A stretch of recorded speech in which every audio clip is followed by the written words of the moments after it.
welcome back to my life with plants. I'm Newman. This is a short video or episode, and this is the Hoya Mathilda. You can see these new peduncles. There's another one right there. So this is rambling. You can see it's a big plant. I just watered it. It is in a terracotta pot in a cash pot, and here's the water. The water has the fertilizer and the dechlorinizer, and I give it a good water, and then I tip out the excess water into there. I just hold on to the pot and tip it over, and then I top it up so that I've got about just over an inch of water in the bottom for it to drink, because in this season, spring and summer, the Hoyas don't like to dry out, and if they do dry out, they lose their feeder roots pretty quick. So you can see how vigorous it's growing. And also there's another thing, is that even in the winter time, I don't let it dry out either. May come as a surprise to you, but what I've learned about growing plants, and not just Hoyas, but just about all my plants, is that they don't like drying out. And the reason behind that is normally Hoyas would be grown on trees, or parts of their roots can even be growing into the ground, and then other parts of it growing wrapped around trees. They can grow several meters long, some 6 meters, some can be up to 20 meters long. Their roots are wrapped around everything. They can be wrapped around or inside crevices of rocks, wrapped around trees, going into the soil. And even during the dry season in the jungle, or in their natural habitats, Philippines and Borneo, Northern Australia, Thailand, Burma, India, even in the dry season, when they call it the dry season, these plants still have access to water. So they're not totally bone dry, okay? So when you are growing in a pot, you have to remember that all of its roots are just here. They're not spread out over meters and meters of boulders and into the soil and wrapped around the trees. So that's a lot of surface area that they have, a lot of places where they have put their roots. These plants only have their roots in the pot. So if you let that all dry out, they have no other root system gathering any extra moisture, if that makes any sense. So you have to remember that all of your roots are in a pot. So if you let it go bone dry, it has access to no water anymore. So it'll cause dieback of the roots. And number two is, when you go to water it, you will blame it on overwatering. And it's not overwatering. It's because you let the thing dry out. So a good example, or a good thing to learn, is just to have a look at Hoya plants growing in habitat and actually check the weather forecast. You'll be surprised that even in the dry season, you'll see a rainy day here and there. And if you follow another YouTuber who's from France, he also does videos in English, and it's called Creature Free. When you look for Creature Free, it might come up with all sorts of other channels, So you might have to put in creature-free, trip to Borneo, trip to Africa, or plants. And if you type that in as well, you'll find Patrick. And in some of his videos, you actually see the habitat where they grow. And I remember one of the habitats was a steep cliff wall. And he was walking along there, and it had Eschenanthus and it had Hoyas. And it was the dry season. He actually said that it was a dry season now, and it was Indonesia. And what I noticed is that how moist and shady that cliff wall was. That there was no way that that wall was dry. It had mosses and it had ferns. It even had begonias, I think. So that these plants never dry out. So I just don't think it's a good idea to let your plants dry out even during the winter. Now, inside my home, it's down to about 10 degrees at times, but I still water and I still keep it moist. The only thing that it'll do is because it's not an active growth, Hoyas tend to get edema. So you might have a leaf that gets like bumps all over it. They look like blisters, but it's nothing to panic about. Even in their habitat, they get edema too. But you shouldn't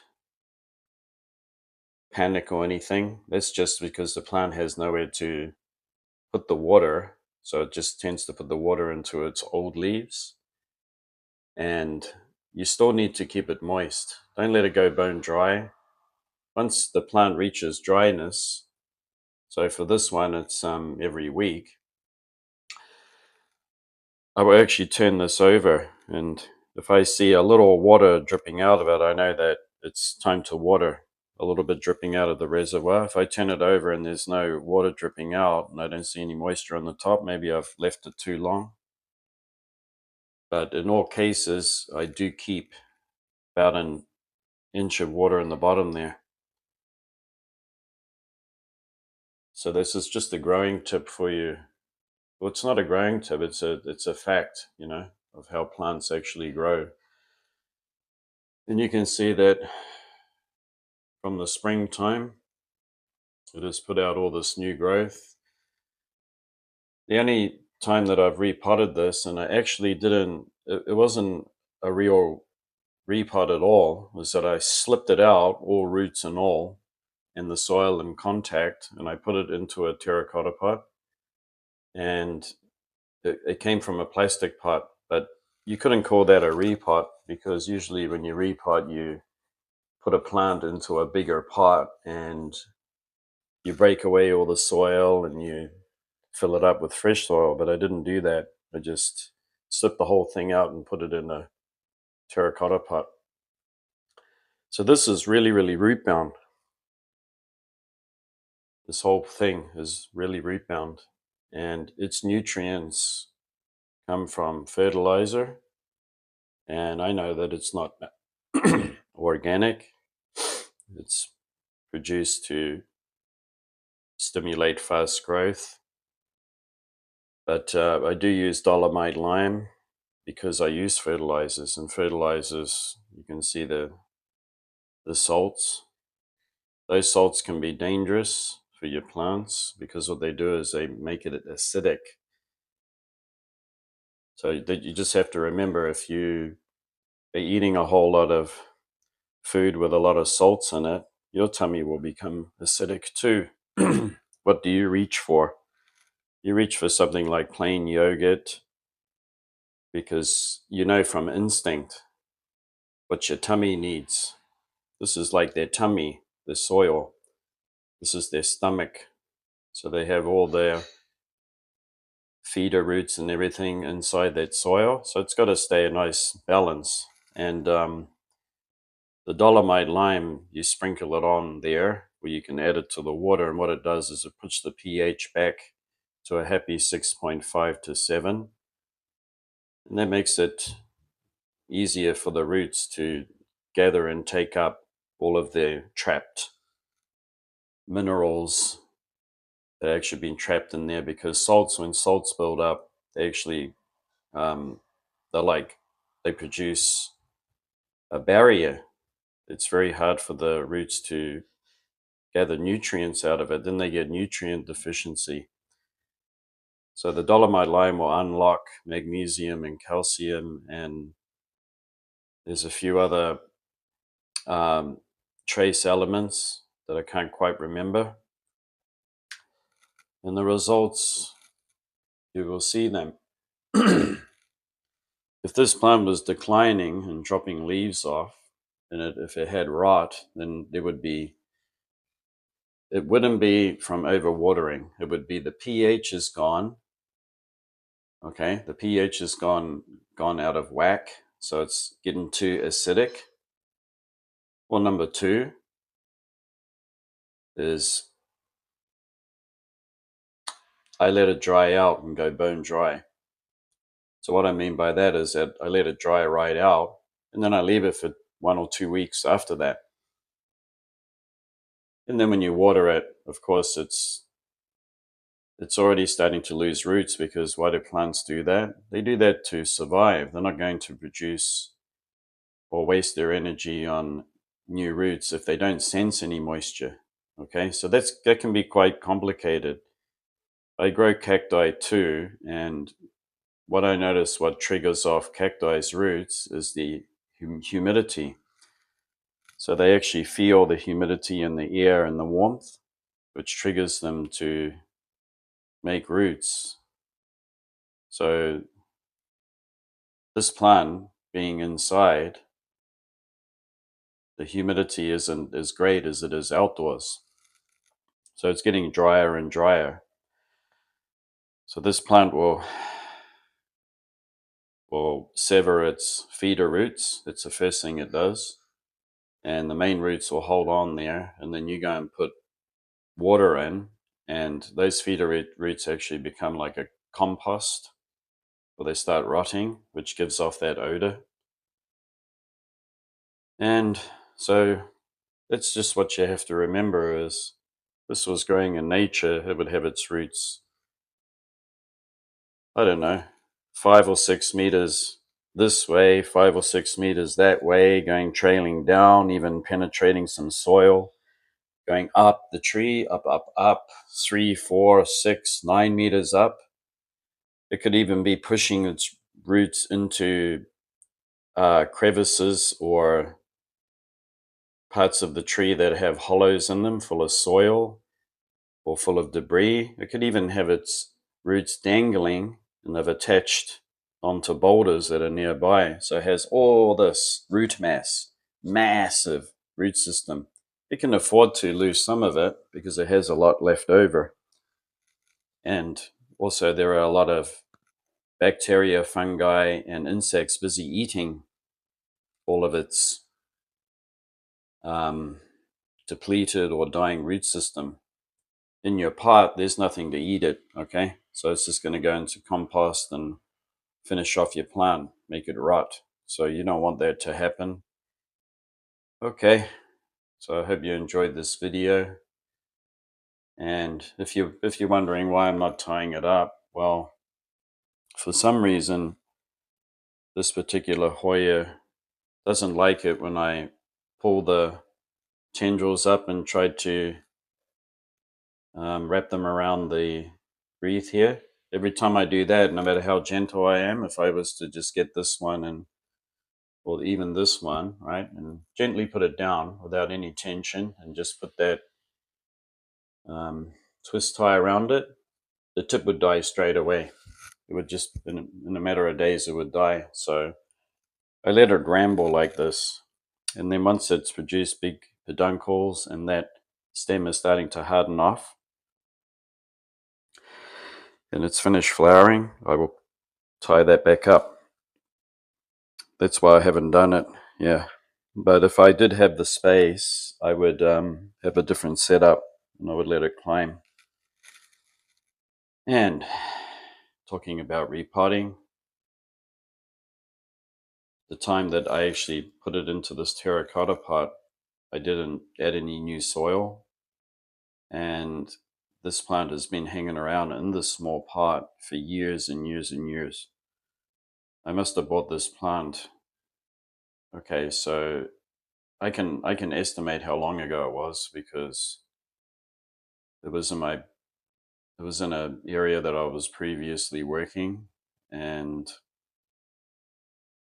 that was 4 years ago that that particular um, venue was open. Um,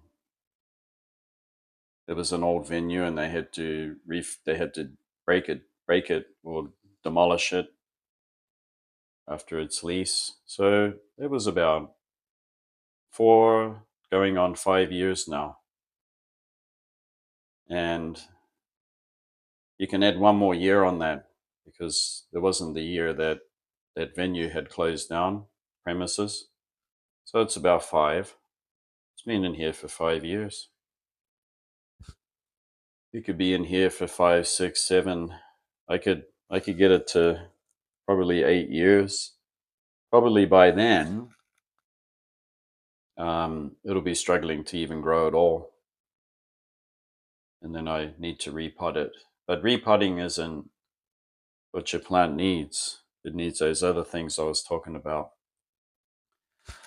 Okay, so I'm here to share what I learn about plants, because I like growing them. I have a curiosity, or a natural inclination, to just want to look at plants. I'm so interested in them. It never goes away. Can you see the leaves? They're ciliate. And ciliate means that they have this hair on the margins. I think even on the leaf surface, it's its heritage from Hoya serpens. And then it's got that Hoya carnosa, because it's got that little flecks on it. It's not really variegation, it's just a natural thing here. And its leaves are quite thick, just like carnosa. And it's hardy like carnosa. It's also got another characteristic of carnosa too. My Crimson Queen is a cash pot too, and it always has water in it. And it pushes out growth after growth. It's in a very small pot too. And yeah, I can't wait till it flowers. Those nice new peduncles. All of the older peduncles had fallen off. So this is a very old one, but it's going to make a display with its old peduncles, with some of them. Yeah. The leaf there is yellowing, but these are older leaves, because I know my leaves. I'm always looking at them. So it's been shedding off some leaves after all of those years. They've been on there for years and years and years. And it's sheds them off, because it's putting its energy into some new growth there. All right, thanks for watching. I hope you found that interesting. And if you have any comments, let me know. Or if you want to know more information about looking after plants and watering them and pH and all of that, I'll help you out with that. And until next time, we'll see you. Bye bye.